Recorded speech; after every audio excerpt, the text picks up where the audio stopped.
I'd like to welcome you to this semester's presentation of Sociology 101, Introduction to Sociology. If you're like me, when you start this course, if you haven't had other sociology courses in particular, you're probably anticipating this is going to be a pretty dry course, or you may not even be aware what sociology is all about. Really, a theme that I will present to you throughout the semester, you'll hear over and over from me, is that sociology is indeed everywhere. It's all around us, and your life is really marked by sociology and shaped in many respects by the principles and concepts that you're going to study throughout the semester. One of my goals in presenting this information to you is to make sure that the presentation isn't dry and isn't boring, and that it ties to your life directly, because all of these topics really have an impact upon each and every one of us every day, pretty much all of the time. This particular course I've taught now for probably over 20 years and through the Kenai Peninsula College, and the last several years now I've begun to do presentations of the course online as well as in the classroom, and so the material in many respects has become almost second nature to me.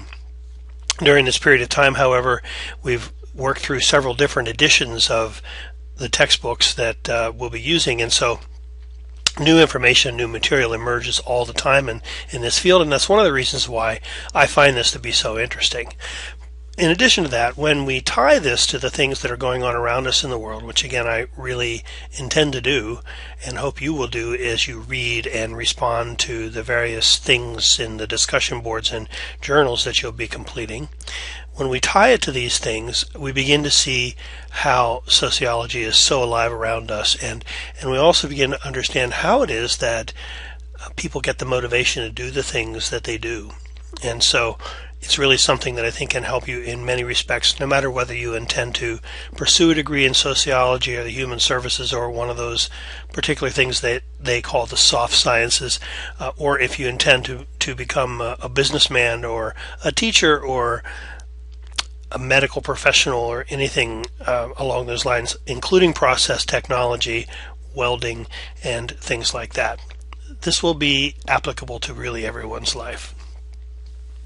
This particular presentation of this course is, as you know, online, and unlike some of the courses you may take online, this is what we call an asynchronous course. And what that means is there is no time during the course of the semester when you and I will have a meeting at a scheduled time where everyone gathers with us. So we don't meet in the classroom, we don't meet online and collaborate or through other social media at any particular time, so we have no scheduled meeting times that anyone has to be present for. Now that doesn't mean that you and I can't arrange for meetings through Collaborate or Skype or FaceTime or something along those lines if you need particular support or help, or if you're in the Kenai area, I can actually sit down with you on a face-to-face basis. But other than that, this is a course that, because it's asynchronous, you determine when you work on the course.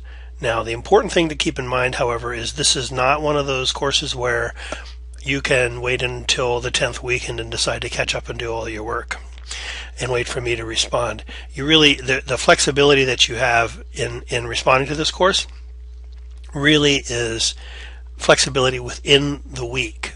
Every Sunday, with the exception of the first week because the semester doesn't start till Monday, every Sunday a new learning unit will open up in this course, and that learning unit will give you your assignments for the week. We'll have lectures that have been recorded previously for you, my lectures, so that's your class time actually listening to me as you listen to those lectures, and then also access to discussion boards and journals so that you can respond to certain questions that you are going to be interacting with your classmates and me over every week.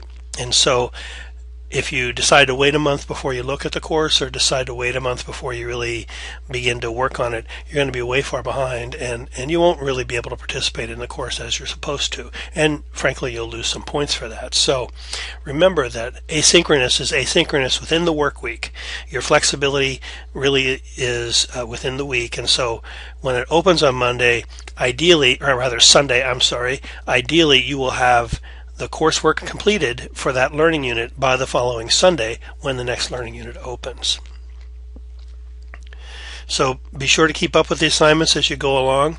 If you slip a week here or there, that's something that usually we can deal with, but if you really fall behind and have a lot of weeks kind of accumulating on you that you haven't addressed, that's going to become a problem for you.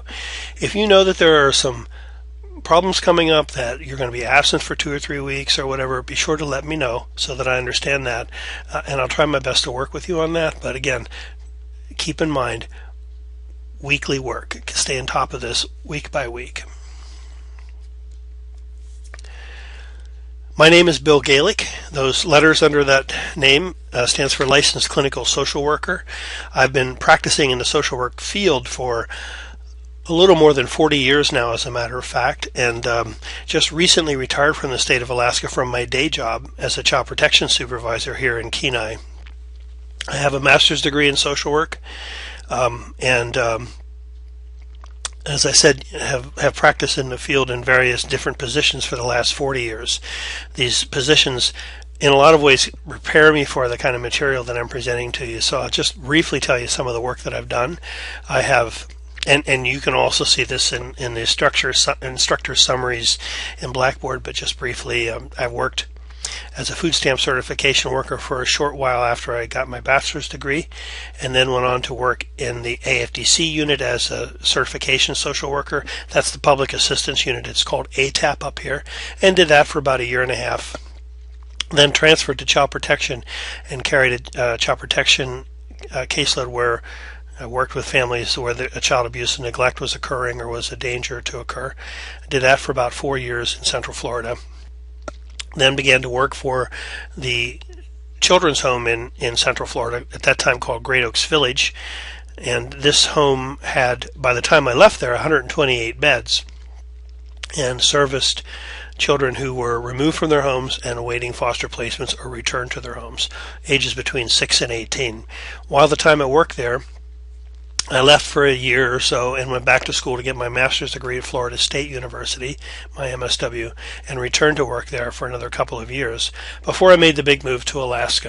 In 1987, I moved to Kenai, worked for 8 years as an outpatient mental health therapist at the Mental Health Center in Kenai, now known as PCHS, and since 1995 was supervising the child protection unit in Kenai and in other offices around the peninsula, eventually focusing upon the investigations unit as the units grew and we began to have other supervisory positions put in place. As I said, I retired from my full-time employment with the state, but for the last 20 years or more I've been teaching university classes here at Kenai Peninsula College, and for the last few years also for the University of Alaska Anchorage's School of Social Work. And so it's really been a pretty busy life for me, and it's quite a change for me to be able to look at my schoolwork as my primary occupation. So I've told everybody now that I've retired to the full-time life of a part-time instructor in semi-retirement. So that is the situation for me. As such, I'm more available probably than I have been in previous years for you. My home number, 262-1866, is down there, and is probably the best place to leave a message for me. You can also reach me on my cell if needs be. The email addresses that are listed on the screen here also are my 2 email addresses. The university does prefer us to use the university email address as a primary means of communication because of FERPA and other privacy considerations. However, I will tell you this, that you can write to me at my home address and feel confident that no one else is reading it but me. And so that is a private email address and no one else accesses that but me. Likewise, you can leave messages on my home phone if you wish, and on my cell phone if you need to, that will only be heard by me. You have two textbooks in this class, and the primary book that you will be referring to is the James Henslin edition of Essentials of Sociology, A Down-to-Earth Approach. This is the 11th edition of this textbook, and I dare say I've been using this textbook for almost all of the 20 years that I've taught this course at KPC. I'll bet you I go back to the second or third edition of this book. And it's not because I don't feel like trying out something new. It's because I really believe I've stumbled upon the best sociology textbook that was out there.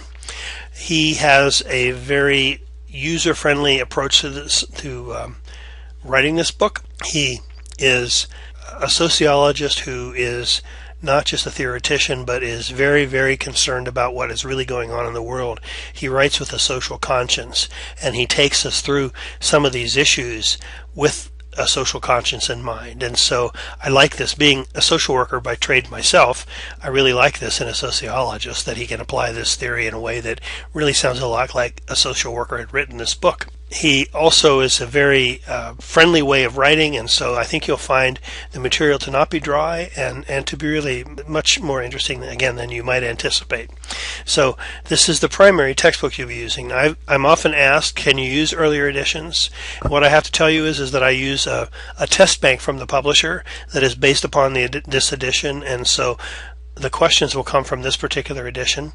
Sometimes the changes are very small from one edition to the next. Other times they're pretty great. My recommendation to you is stick with the current edition. Don't buy or use a previous edition if you want to be safe. I know the textbooks are not cheap anymore, but this is worth keeping up with the current book. Additionally, I want to point out to you, Henslin has other books.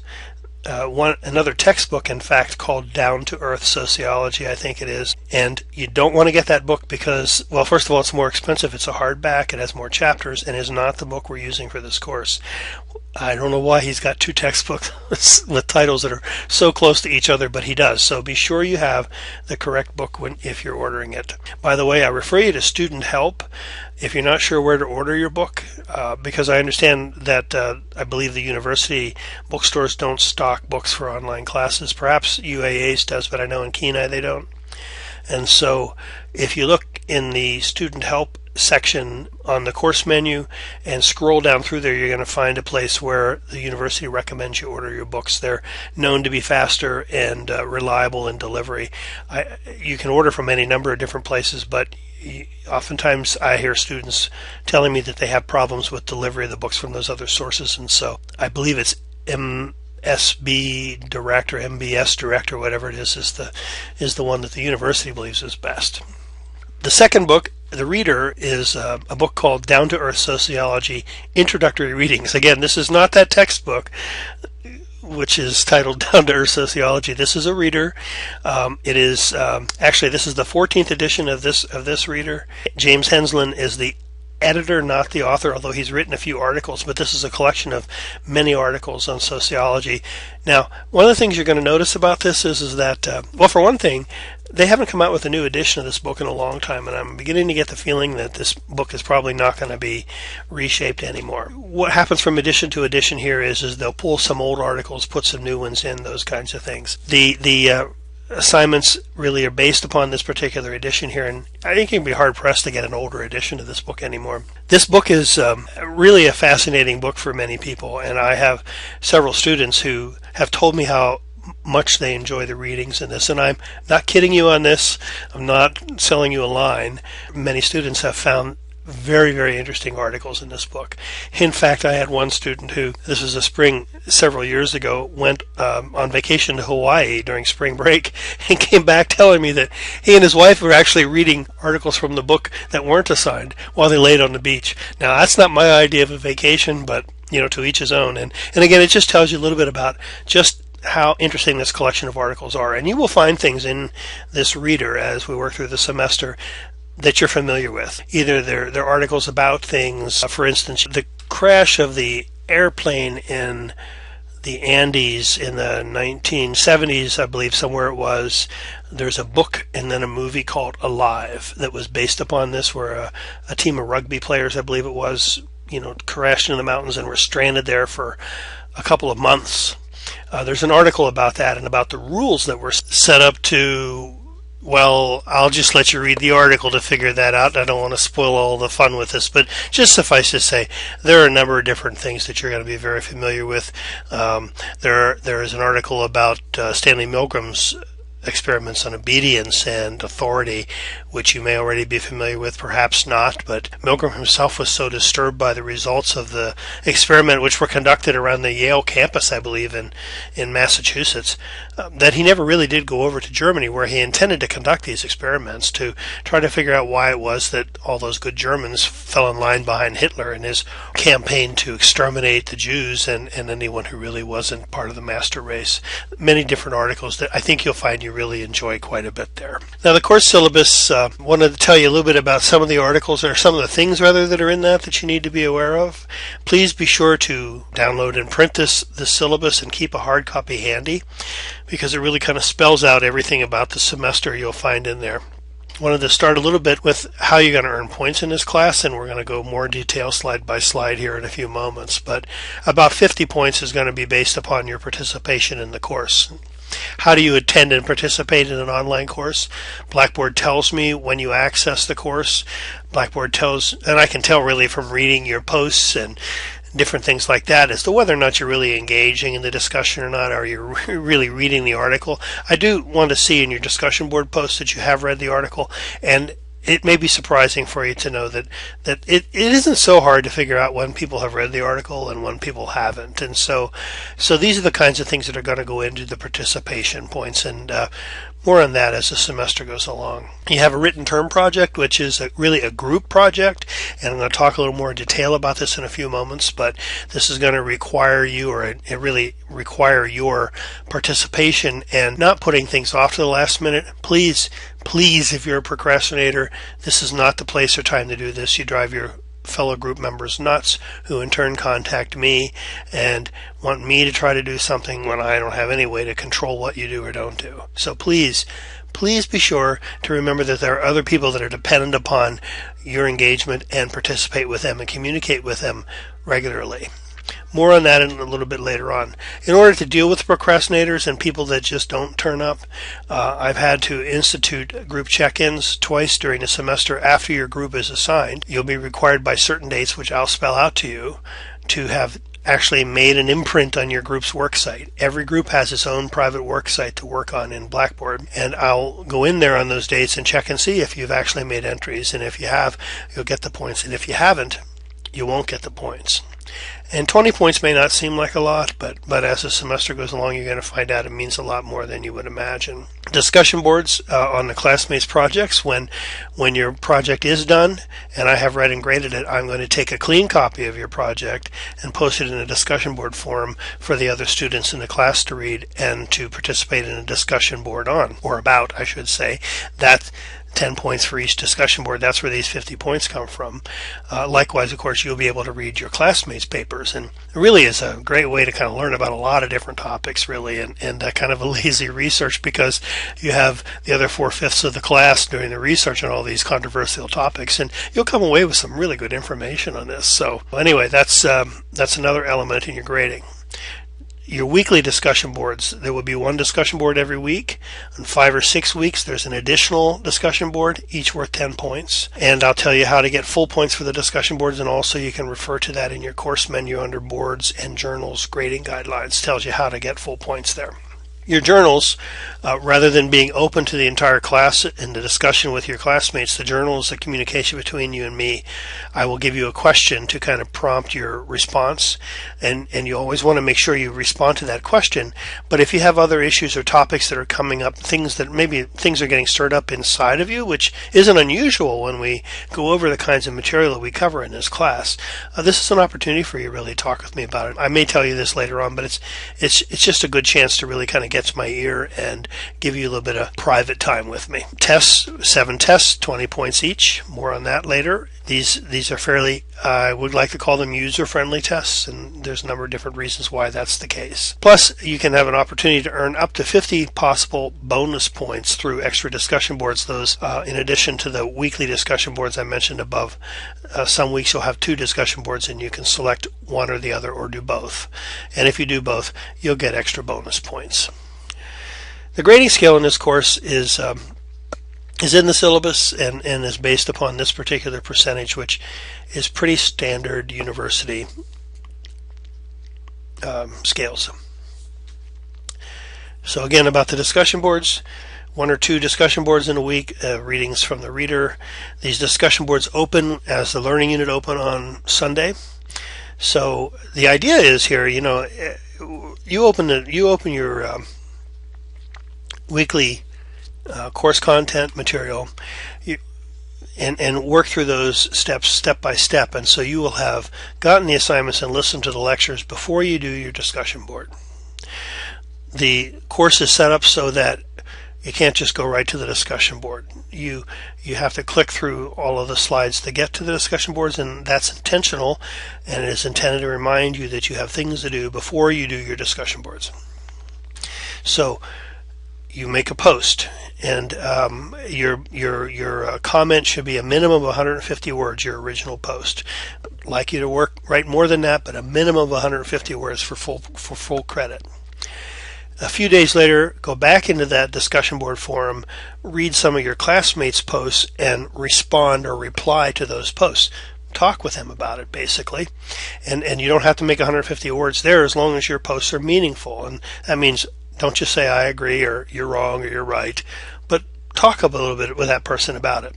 Now, when you make your original post, you have an option, a button where you can subscribe to your post, and what that does then is Blackboard tells you when somebody has commented on has replied to your post, and so you can go in and click on that and reply back if you want to as well, and so you get a good discussion going. And this is where you really learn from each other, and students have told me this many times that it's amazing how much you learn from each other as well as from the course material and what you might pick up from me.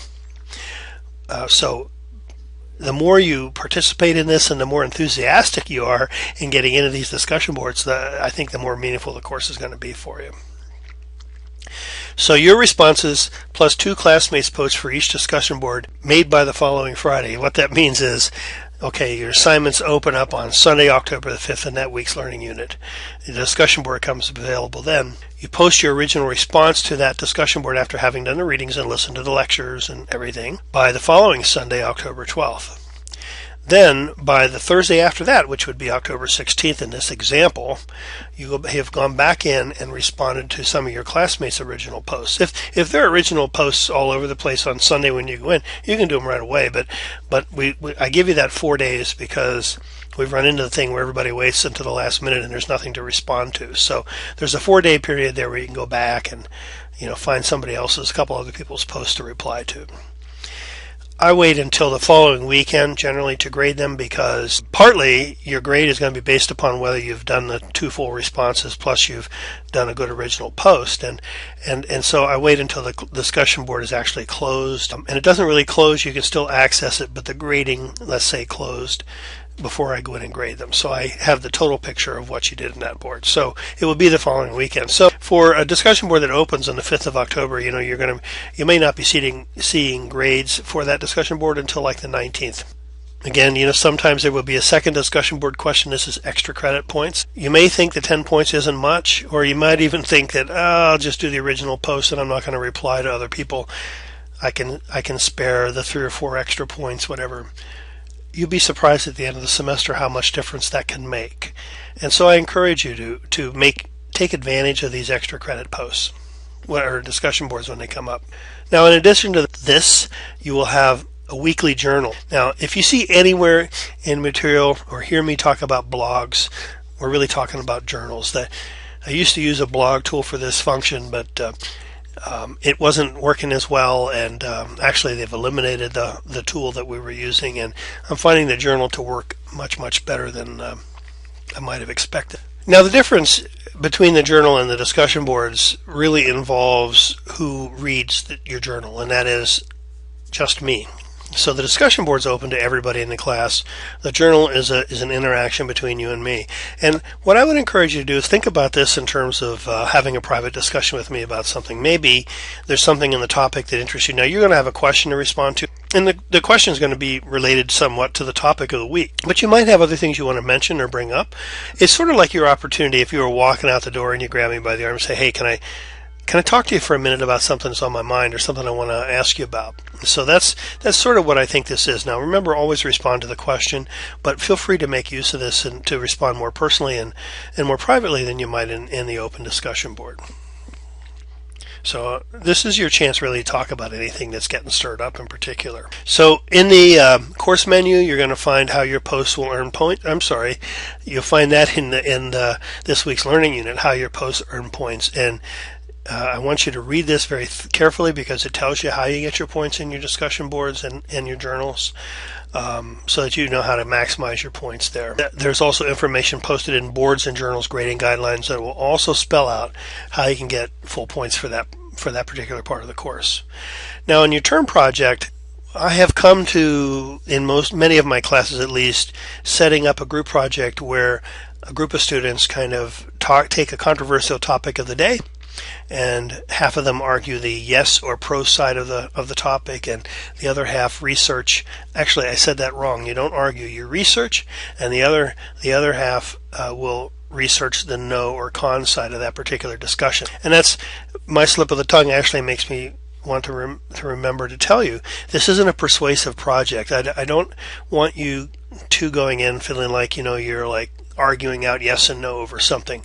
What you're doing is to go out and you're to find the material that supports the yes or the no side of the particular subject that you're assigned to, depending upon what you're assigned to, yes or no, and present the facts, present the research, keep opinions out of it, and present the research so that your reader can read these things and form their own opinions. I don't want you trying to convince your fellow classmates of an opinion you have or the opinion you're assigned to. I want you giving your classmates the best information available so that they can form their own opinion about this. You will be assigned to one, maybe two, with one or maybe two other classmates to a yes or no position on a particular topic. I select the topic. The group assignments are random, so I don't assign people together for any particular reason.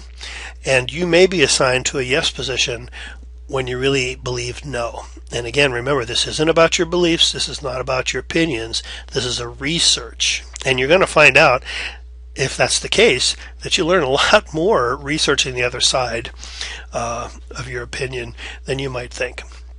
And so then you and one or two other people assigned to the yes or no, one or two other people or three assigned to the opposite position.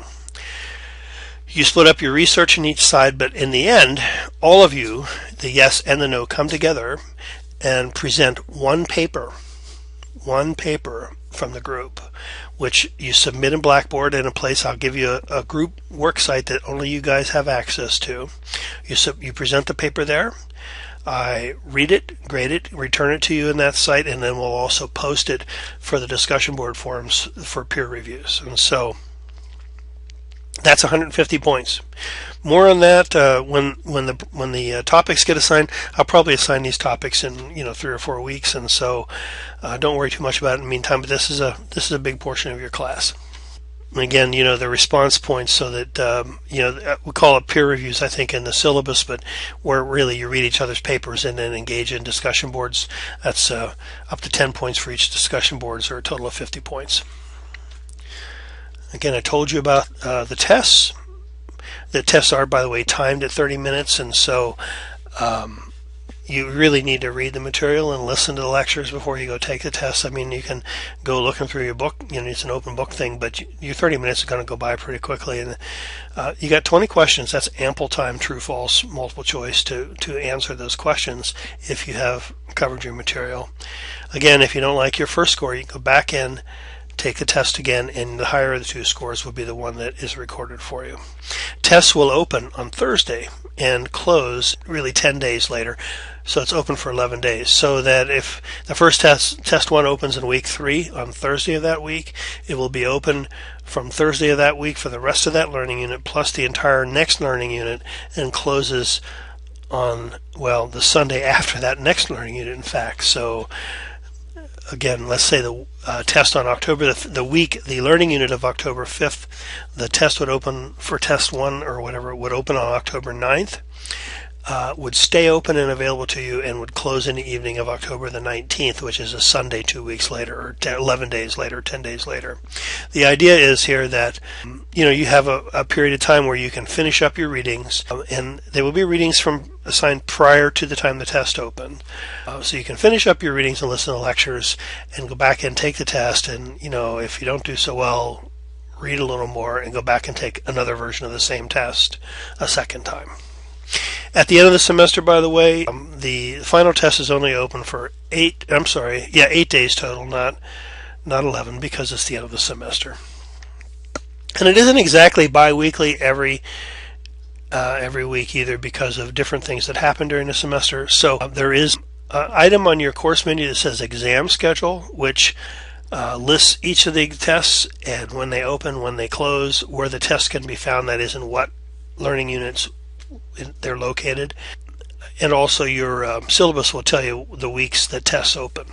Don't miss the closing date on a test. If a test closed on October 19th at 11:55 p.m. that Sunday night, it's closed and it's no longer available, and you forfeit the 20 points that you might have earned there. So don't miss it. Don't forget it. And don't wait until the last minute with Blackboard the way it is. And I've had students do this. They wait until 10:30 on Sunday night to go take the test, figuring, well, I got an hour and a half, I'll have plenty of time to take it twice. And then find out Blackboard's down, or Blackboard's doing maintenance, or Blackboard freezes up and doesn't let you back in. You know how Blackboard is, right? And so don't wait until the last minute and you won't have these problems. Try to take a test earlier than that. Your weekly course content in your course menu is the most important link each week. Each week's content becomes available to you on Sunday morning. You should read each slide in every week to the very end of the course content. Your weekly course content generally will open with a slide where I talk about a few things that are on my mind. Sometimes there are 2 slides about the particular topic just to kind of get you interested in it. There would be a slide where it spells out your learning objectives that should tie into what's on the syllabus, by the way. Next, you will see your reading assignments, and they'll be spelled out with a little summary of what's in each one. Following that, you'll have lectures, 1, 2, or 3 lectures. We've been encouraged to split our lectures up into smaller segments so that you're not bogged down to one slide for an hour and a half. Although frankly, I would rather click once, but a lot of people would rather click 2 or 3 smaller ones. So sometimes there's a couple. I think once, maybe twice. There might be 3. I don't know, but they're generally smaller, shorter lectures. After the lectures, you're going to find the discussion board slides. That's called Response to Readings. And there'll be a link right there you can click and go into the discussion board, write your post. Now, in order to get out of that discussion board, you're going to have to use the browser's back button probably, because it doesn't move on to the next slide. It actually takes you out of the weekly course content. So use your browser's back button to take you back to the weekly course content. Your next slide generally will be the journal. Same thing, click on the hyperlink there, do the journal, click your back button to get out of the journal. You'll see if there are tests in the week, generally the tests are in this area. You'll then see a copy of the slides from the lectures. If you want to print them out, you can do that. And then finally, a closing slide where I have a few more thoughts, and I do hope you read them. I've taken really a fair amount of time kind of dreaming these things up and thinking about what I want to say, and I think it helps to tie some things together for you. So please do read all of those slides. Okay. And so, again, this is the most important link. Everything you need to know about what you have to do is going to be found pretty much in the weekly course content. If you haven't taken an online course before, this is probably a new term to you, Netiquette, but really it's a set of rules for behaving properly online. Now, we all pretty much know now, I guess, caps means like you're yelling. Well, okay, if we insist, then I know some people that type that just aren't very good at typing, and everything is in caps, and it's funny because I can't help but hear them yelling at me when I read them, even though I know that's just because of their keyboard disabled. But most of us aren't like that anymore. So that's just one little thing. The thing you have to realize about electronic communications is we lack body language, you lack tone of voice, you lack facial expressions. Nobody can read any of that, and you may be totally joking, and yet it comes across in a way that's offensive to the other reader. So be aware of that when you type things. Sarcasm does not come through very well. Sarcasm doesn't translate very well, and sometimes when you intend to be joking or sarcastic or ironical in your comments, people aren't going to see it that way a lot of times, and they're going to read it that you really mean it. And so please be sensitive to that. Now, I don't mean to say that we have to be so PC all the time that we can't express our opinions, but our opinions should not be offensive to other people. If they are, we need to find another way to express them. And remember that your classmates are from all sorts of walks of life, all different kinds of ideas and different values and backgrounds and things like this. And so we really probably just about every group in the world, well, the world, the nation at least, is represented in your class in one way or another. And so don't be afraid to express what you want to say, but say it respectfully, say it understanding that there may be somebody in the other group that you're talking about that is reading that and ingesting that. So please practice good etiquette as though you were sitting and talking with somebody face to face.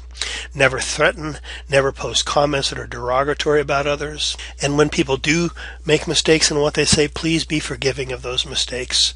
If there's a pattern of a problem, abusive or derogatory comments, those kinds of things, please do let me know. Threatening comments, those kinds of things, and I will be sure to deal with it. I don't really run into problems with this. It has been very, very, very rare in all of the online courses that I've done that I've ever had a student come to me with concerns about something someone else is posting. And in fact, they've always kind of resolved that for themselves just by writing back and forth. But I do want you to know I'm here if you need me to intervene. So this week you have a discussion board. It's a pretty simple thing. I want you to write a post of about 150 words. Really, I hope you'll write more than 150 words, but 150 words is kind of the cutoff minimum. That's just a paragraph. Write a post that tells us about who you are. And here's some ideas of some things you might want to write about. And you probably have other ideas, and these are not requirements. You don't have to go through this.